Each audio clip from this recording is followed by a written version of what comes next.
So on the 24th day of the TradeFlow competition was, for me, another lackluster day.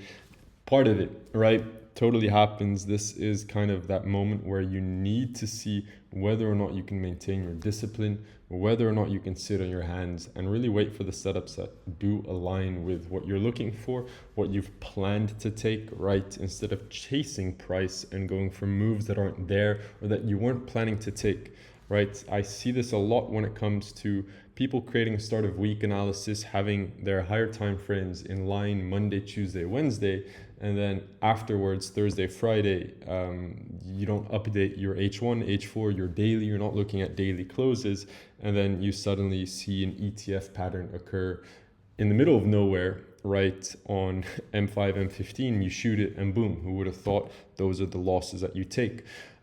So there are two examples of that I want to cover, especially with the longs that showcase themselves. You can already see it. It's a typical ALS play. We had Euro CPI data releases, especially German CPI as well that day, which I wasn't too fond of taking. But you can see it. You've seen this. You've seen me take this, me go over this in the first couple of weeks of this competition as well. Not rocket science. It's there on M15. It is super clean in my opinion. Make sure to have your Asia timings correct. Some people had it here and then they fumbled, right? They didn't see the shift whatsoever. But your shift is here, right? This is your shift. Price pulls back into an OB. Sure, you're missing an imbalance, but two things. So you understand that buy side liquidity is kind of prominent. We've got bullish momentum right here. All of this is bullish momentum. We're trading from this H4 bullish imbalance, which we dissected in the previous video. You have a bullish order block, right, that forms with not real intent, right? But you can see it's three bullish candles that break the Asia high as well. New York midnight open. We have that small protraction. It's there. Right, we can't deny that it's not there. It doesn't meet all criteria, but enough for you to potentially be pivoted on taking this long. For me, I got ruled out by Euro CPI. That's it. Maybe a blunder from my end. Because I've always been, especially on a Friday, right? I've always been on the wrong side when it comes to CPI releases. It's happening out of nowhere, and I just don't want to fumble that one more time. But the long was there, right? This was pretty much the position on its own. Isolated low, very tight SL. You can even potentially take midpoint of this imbalance from the previous day. But overall, I would have stuck at something like this, covering some sort of round number if possible, and then you can go for Asia high or previous daily high that we talked about. You don't need more than this, right? You know that there's CPI that day as well, right? Like US CPI. There's no need, right? 2.31R with a partial around local highs or 50% or standard deviation, because you don't have anything else, right? Previous daily high is right there. You shouldn't be stressing out for more risk to reward, right? So this is pretty much the longs that were there in the AM. And then if you really want to go into, let's say, details here, you can go into lower time frames, you can go into M5, and then this is where a couple of you went wrong. And I nearly went wrong as well. Let me not pretend that I'm here on my high horse. That everything's okay. But here you can see, if you were to refine your M15 into M5, you've got an imbalance here. You can OTE on this as well. Optimal trade entry, get the fib that you want as such, and slap it to the next level. Boom. Stop loss below here with spread. It's a tight SL, right, on a Friday, and then just go for previous daily high. If not, take full partials at full profit at Asia high. It's a 1 pip difference. So again, understand that as well. Like, you shouldn't be stressing on these type of things if your RR is going to be 2.31 or 2.18. Right? Anything above 2, it's great, especially on a Friday. You can end your week with a bang. You can recoup the stupid losses you potentially did on Tuesday, Wednesday. If you can clean your sheets here, do it, right? Don't be greedy on a Friday. Just stop. And then this is where I started looking for shorts. But obviously, you know, standard protocol, Asia high, previous daily high. See if we can get a quick intraday short. Didn't happen, right? Absolutely not. But then what happened is more longs showcased itself, and I just didn't adapt quick enough. This entire month, October, wasn't adaptive enough with longs, which is very, very unfortunate. But I really can't complain whatsoever. The shorts have paid me very, very well, and I am missing out pretty much on the buy side momentum, which is unfortunate. Where did the longs kind of present itself? You can kind of just see OB, like fractal OB right here.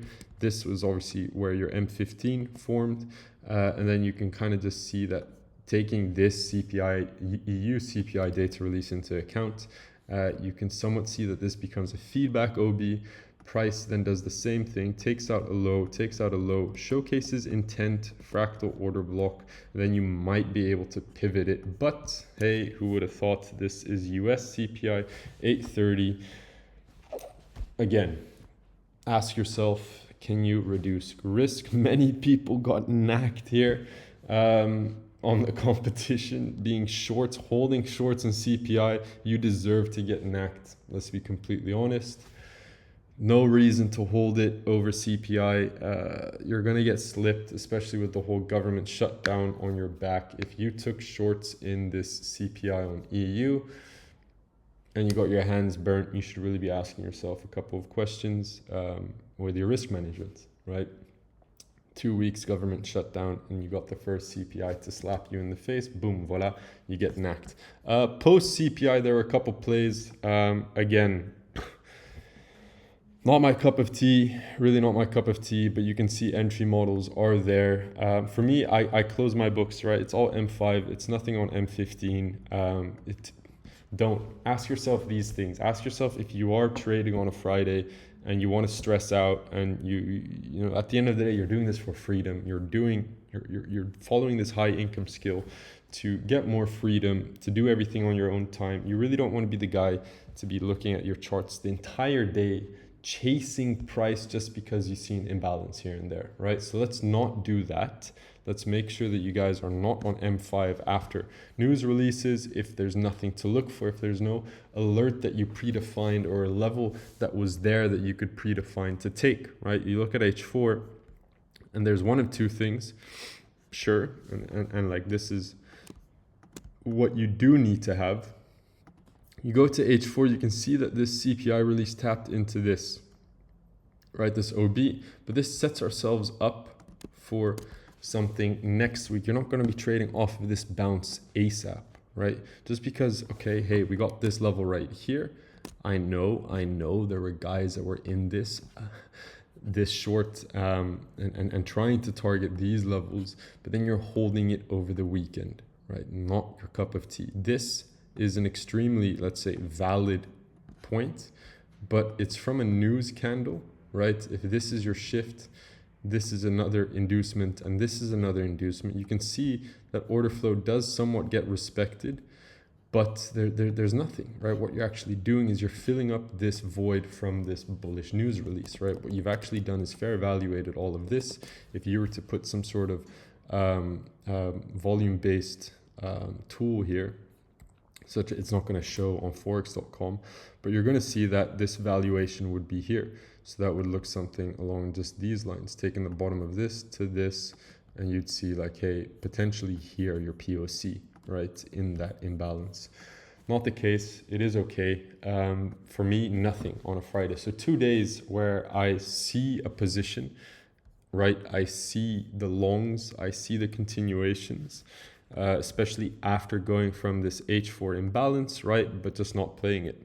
It's unfortunate. It's part of the game. You can't do anything about that, right? This is the other side of the story when it comes to liquidity and order flow concepts, is that you can read the language, you can read the lingo, you can see all the moves, but there's also going to be moments that you just don't participate in the market. But you shouldn't worry, because you're trading a lot more of an intuitive strategy, allowing you to be adaptive in that sense. So these were two valid plays, right? This being an M15 entry, Again, aggressive in my opinion, should have been like that. Previous video. And this obviously being another M15, M5 play, ALS play, standard, just to get that quick intraday scalp to the buy side. Other than that, for me, there was nothing post CPI, nothing to look for. But I want you guys to know what did happen, and that's my only criteria. I'm giving you free gems here. My only criteria to trade Monday, and you'll see that with the Monday position that I took, is when we have pressure. We've talked a little bit about pressure. This is the technical annotation of pressure. If a low with a big candle like this showcases intent afterwards breaking and giving you some sort of shift here. So this low doesn't need to take anything out, right? That's where pressure can be very just on its own. But you want to see there to be an intent imbalance to the upside. That is pressure, because we can pretty much conclude that here lots of buy side orders have been injected into the market, because that gives this engulfing candle-like pattern, leaving behind imbalances as well. So that is pretty much something that we need to take into account for the next video, for the next Monday, which comes into the last week of the TradeFlow competition. So I'll see you guys there.